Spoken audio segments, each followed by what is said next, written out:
Donald Trump has been accused of damaging the prospects of female workers by signing an executive order rolling back Obama-era protections for women in the workplace.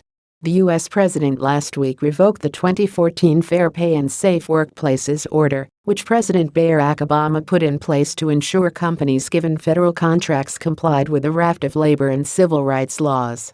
These included 2 rules that helped protect female employees: wage transparency and a ban on forced arbitration clauses for sexual harassment, known as cover-up clauses by critics.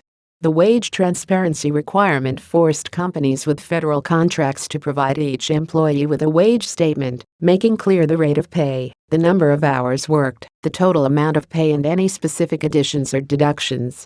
It was one of the few ways to help ensure women were being paid as much as their male colleagues.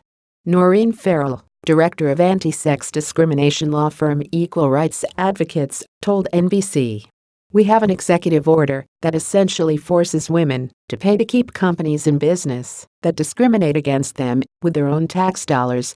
It's an outrage. Women in America currently earn 83 cents for every dollar earned by men doing the same job, according to the latest analysis by the Economic Policy Institute." Mr. Obama's ban on cover-up clauses stopped companies with government contracts from using the forced arbitration clause to keep sex discrimination claims out of the courts and off the public record. Maya Raghu, director of Workplace Equality, the National Women's Law Center, told the news channel, "Arbitrations are private proceedings with secret filings and private attorneys, and they often help hide sexual harassment claims. It can silence victims. They may feel afraid of coming forward because they might think they are the only one, or fear retaliation." The forced arbitration clause became the subject of public debate last year when Fox News presenter Gretchen Carlson dodged an arbitration clause in her own contract by directly suing the company's former chief Roger Ailes over claims of sexual harassment. By repealing the Fair Pay order, Mr. Trump has again made it possible for companies previously subject to it to continue to force sexual harassment cases into secret proceedings that are never seen by the public or other employees.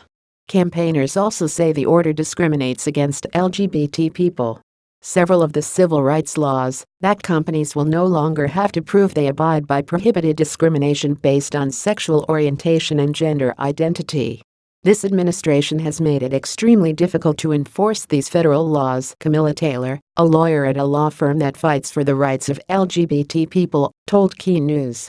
It's sending a message to these companies that the federal government simply doesn't care whether or not they violate the law.